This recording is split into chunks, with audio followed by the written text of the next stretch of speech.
aspiring firefighter, being fit and active is one of the prerequisites of being a firefighter. I always wanted to save lives. It's more of an instinct to me when you see people are having having this tragedy or something. Wildfires across the world, and Los Angeles is one of those. That's why one of the reasons why I wanted to be a firefighter because of that one. I always believe that no matter where you start, tomorrow is a new beginning. Thank you.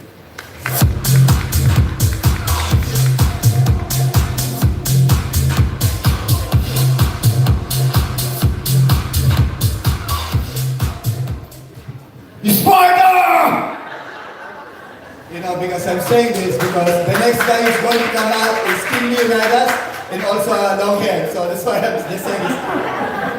Okay, anyway, my name is Derek Hibaler and I'm a pescatarian duathlete and I'm artisan shoemaker and my advocacy is I want to use my fitness and my physique to introduce and convey this message to the young generations. And that way, I can safeguard and contribute, safeguarding the human trade of shoemaking not only in Marikina, but all over the Philippines. Because if I am to be here, standing in front of you, saying and telling the truth that I am a shoemaker, and this is my logo, this is the combination of Sun Star of the Philippines, and everything I do, I put the Philippines element flag first. And lastly, I'm the first Filipino guy who developed and invented the printed leather, just like the technologies of Louis Vuitton on the leathers, and I call it a UV print. So I think if I'll be in God's will, then this would be the new form of shoemaking in the Philippines. Thank you.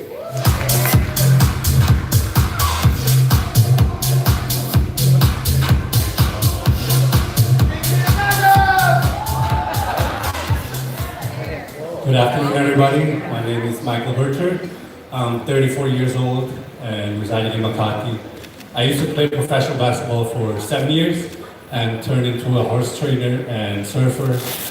The reason why I decided to join this is because I like how you guys inspire and have an impact on the Filipino people on living a healthy lifestyle through proper nutrition and, sorry my voice, through proper nutrition and working out. And it goes just, well, I live the same way. I live to inspire. I have a very long life story, which some may know, and most of you don't, but I had the opportunity of sharing it from a big platform, which was the PBA. And I just decided to join this because it goes beyond advertising, living a healthy lifestyle through fitness and nutrition, but it goes more in inspiring not just the people in our age group, but the coming generation, because we live in a time in which there's a lot of depression, anxiety, and low self-esteem. And like in my childhood, I overcame everything because of sports. And I don't think I'd be standing here right now if it would have been for sports. Yeah, thank you.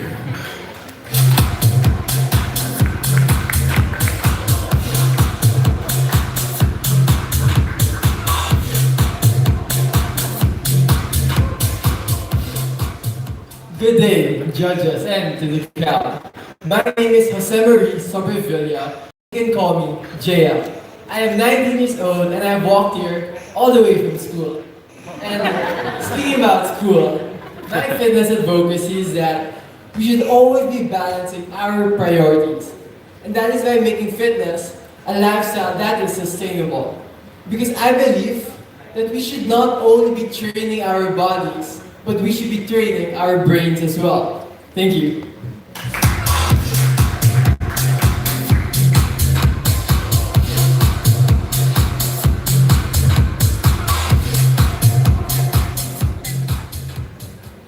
My name is Mavis Baton and I am 28 years old from Cainta, Rizal. I joined this competition, Century Tuna Superbods 2020, because I am confident that I am qualified for what they are looking for. Actually, this is my first time to join this competition in my entire life. When I was 23 years old, I am like 308 pounds. And I also have arm fracture, but never shall I struggle to have a healthy living style and to have a sexy body. My goal and advocacy for this one is to inspire others to become a better version of themselves. That what I can do, you can do, and you have to love yourself. Because I believe of what Century Tuna Body 2020 says that everybody can be a super god. Thank you so much.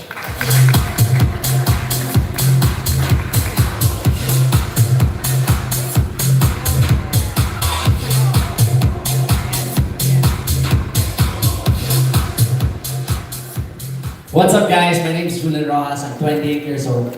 My fitness advocacy, kalusugan mo, aalagaan ko. As a personal trainer, I'd like to keep your weight in check because once in my life, I was very, very much overweight. And that inspired me to write my first weight loss book, which I wrote last year and released last year, 120 Days of Cross Building. And I plan to release my second book this year. It's all on my website, juleswithph.fitscovery.com. And if you don't want to pay, there's always my YouTube channel. With all the tragedy that's been happening in the world right now, let's make the Philippines a healthier place to live in. Thank you. You heard their introductions, gentlemen. Please walk forward. Get a little bit closer to our. About the tattoos on your chest, what do they represent? Those are all people which left a really deep mark in my life, starting with my mom and ending with my son. And yeah, it's something which I would never regret because they helped me out very much. Can you tell us how they inspired you to live your life? Well, they didn't really inspire me, but it was more everything I'm doing is for them. I grew up as a foster kid and don't know my dad, so I'm half Filipino, but I don't know who my dad is. And I grew up in Switzerland, came over here at the age of 18 with literally nothing. I had one luggage and no money. And I came here to find my mom. It wasn't even because of basketball. And my preservation in the sport just kept on opening doors. And eventually I was able to play in the PBA. Had a very good career, had 3 championships. And called it quits even before I was done playing because my passion went into the ocean. So I started surfing and there was a new chapter in my life. And after hearing about Century Tuna Bods, I wanted to join. It's my first ever competition, so I'm kind of nervous. But because I totally believe in what you guys stand for, and I would see this as another platform to hopefully inspire other people. I'm just curious, were you able to meet your mom when you went here? Yes, I found her. She's from the island of Leyte. So yeah, kind of connected again with her. It's an inspiring story. Thank you. Thank you also.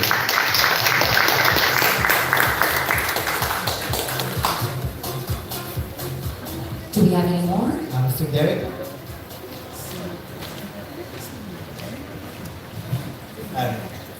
Congratulations on being having a unique, say, livelihood or. Thank you so much. Yes, being a shoemaker. What inspired you to get into that industry, and what do you want and hope to achieve as you mentioned earlier, you wanted to get to be known internationally or something like that. So, what do you aspire to achieve in that career? Okay, this is kind of funny story every time they ask me this. Okay, actually being a shoemaker is actually God's will. It's not my plan. I've been working in the garment industry for 20 years. I'm a product development and denim research guy for a multinational company, which are one of the biggest in the Philippines.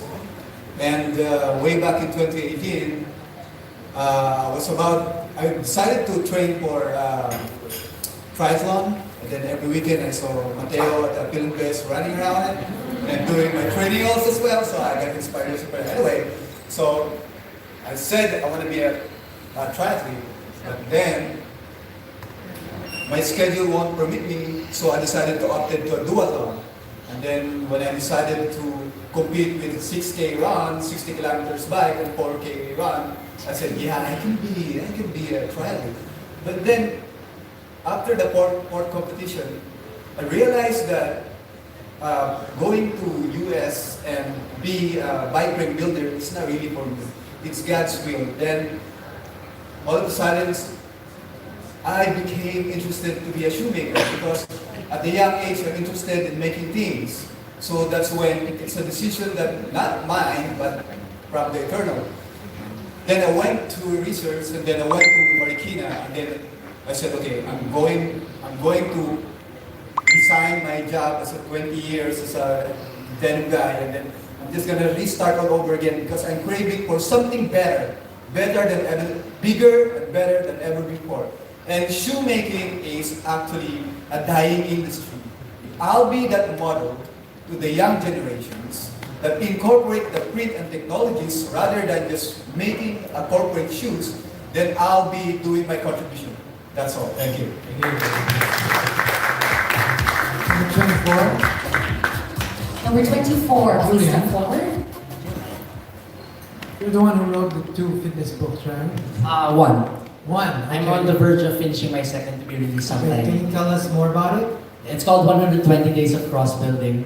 I was 190 pounds, 192 pounds to be exact. I only stand 5'8", 172 centimeters, so my BMI should only be until 160 to 165. So I was very, very much overweight. I was really sad about it. I used to be really fit, but then I got overweight. So that really inspired me to write that book. I found out about intermittent fasting. I found out about being on a caloric deficit, hitting your protein, hitting your macros, staying healthy even if you're eating low calories. And when I sort of mastered that, I was able to lose almost 30 pounds. And because of that, I decided to start my YouTube channel, write a book so that I could reach more people. Thank you. Thank you.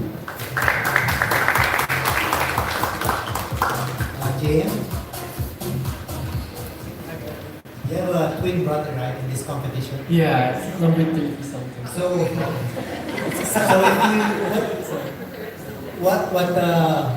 how would you handle it if we had to choose between him and you? What would you recommend to the judges? Probably you would do photo pic. Yeah.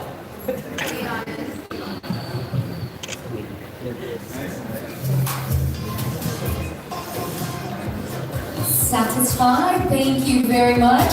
Folks, you can now head back. Let's now have the first for the next group of male hopefuls. Please join us here on stage.